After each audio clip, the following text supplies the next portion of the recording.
we're going to a different economy, and we're going to be learning more about that as we go. But clearly, we're learning that things can be done from remote locations. We're learning that technology can replace people even more than we thought. We're not going back to the same economy. We're recovering, but to a different economy, and it'll be one that is more leveraged to technology. And I worry that that is going to make it even more difficult than it was for many workers. In Silicon Valley, and my friends who work in technology know that what we did to the manufacturing workers, we are now going to do to the retail workers, the call center workers, the fast food workers, the truck drivers, and then even bookkeepers, accountants, insurance agents, lawyers, and on through the economy. So what happened to the manufacturing workers is a very clear sign. This effort. And China has big plans for this. They intend to seed their digital yuan into the global environment by giving it away to visitors at next winter's Olympics. When they arrive at the airport, they're going to get yuan digital wallets. They're going to receive digital yuan. They're going to use it throughout their visits to Beijing, and then they're going to take it back to their home countries. They see this as a huge advantage. Why? Because who controls the underlying protocols, who controls the underlying standards of the future of money will control the future of money. Madam Chair, and Secretary Yellen, Chair Powell, thank you for being here with us today. Just yesterday, Speaker Pelosi gave oxygen to the idea that President Biden has the ability to mint a $1 trillion commemorative coin made of platinum, deposit it in the Federal Reserve, and then use that to pay our bills. A number of other members have adamantly promoted this proposal to include Congressman Nadler, and just Tuesday, my colleague across the aisle tweeted #MintTheCoin. Chair Powell, please tell me you think this idea is as ridiculous as it sounds. I really, that's not a question for me. I had a feeling you would say that. I just wanted to start there. Madam Secretary, please tell me that this is not a legitimate policy proposal and that this is not something that we're considering. I believe that the only way to handle the debt ceiling is for Congress to raise it and show the world, the financial markets, and the public that we're a country that will pay our bills when we incur them. I really appreciate that response, more than you can possibly know. Thank you so much. That cuts some of the next few things I was going to say short. We are not going to mint a $1 trillion coin. We're not really, these are not serious policy proposals. Speaking of serious policy proposals, I want to talk about what Congressman Kustoff and Congressman Hollingsworth touched on, the idea of, well, I guess it's changed, because as the Biden administration proposed it, it was originally all transaction histories of any account with more than $600 in or out of it. So you testified not 15 minutes ago that it now in reconciliation is not being considered. It is just the account balance. So sure. It's changed. I never said that the administration ever proposed collecting detailed transaction data from individuals.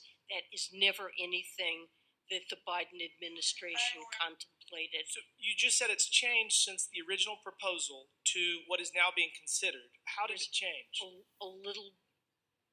few additional pieces of information were contemplated for businesses. And those are no longer being so it's getting better. It's moving in the right direction, because I've had a number of banks and credit unions reach out to me. It's remarkable. Generally, they do not agree. They are in agreement that this is a terrible proposal. So I know that we're trying to figure out how to pay for $5 trillion in spending, but this is not, just as Mint the Coin is not a serious policy proposal. This is not a serious policy proposal. This is a very serious policy proposal. We have a $7 trillion estimated tax gap, that we have a great deal of tax avoidance by individuals and businesses, typically very high net worth, high income individuals and businesses that have opaque sources of income that are not paying the taxes that are due. What does that have to do with $600 accounts? That's every single account of, 99% of Americans? Well, listen, banks already report interest amounting to over $10 to the IRS on every account in the country. And this proposal involves two additional pieces of information that are not at the level of individual transactions. And this will help low-income individuals who now are disproportionately subject to audits by the IRS. We had a What hearing. this will do is let the IRS focus its compliance efforts on those individuals who are avoiding paying the taxes that are due. Madam Secretary, please. We had a hearing just yesterday in this very room about the underbanked and the unbanked. And one of the biggest concerns is about privacy. And so for us to make it far more challenging, trust the very system that we're hoping that people use, the banking system, the backbone of our economy, we're moving in the wrong direction here. And I appreciate that we have changed the expectation from the original proposal to now it's being considered reconciliation. But the American people don't want this. They don't think it's reasonable. And I'll go ahead and this is what's going to happen. It's going to get pulled out because there's no support from the American public, and it's just not going to happen. With that, I yield back. Welcome to the Cryptoteacher. And guys, I come back with that video just to make you think. And we have the IRS is going to be monitoring accounts with $600, guys. $600. And we know why. That's the reason why Biden gave billions and billions of dollars to the IRS, because we're moving over to crypto. And they know universal basic income is coming. So they want to know what, where, and why you're buying.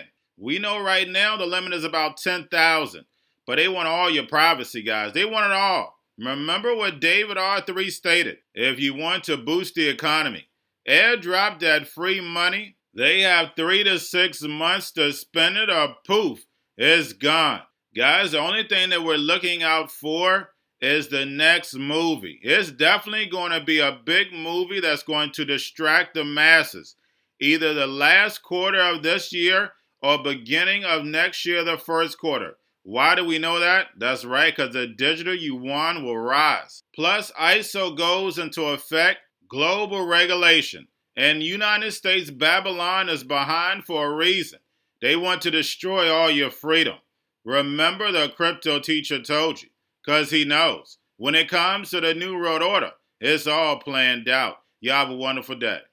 The most powerful person in the world is the storyteller. The storyteller sets the vision, values, and agenda of an entire generation to come. Steve Jobs.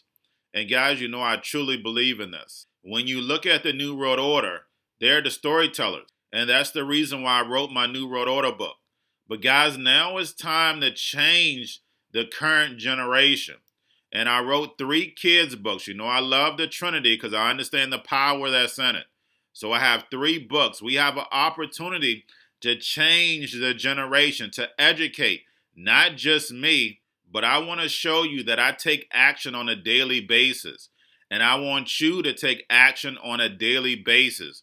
Whether it's your job, whether it's in your community, we have an opportunity right now to educate the masses. I posted this on my Twitter account. Please share, but this is a short clip of the 3 books. There's going to be a clothing line and action figures. Please get these books for your kids, nephews, cousins, friends, so therefore we can start the re-education now. Because as we see, the 4th Industrial Revolution foundation is definitely here. Robots, algorithms, drones, taking humanity out the picture. We have to re-educate. But let's get into the video. Part 1. King Joshua and Drama Team save the village. Part 2. King Joshua and Drama Team save New York from COVID Stories 3.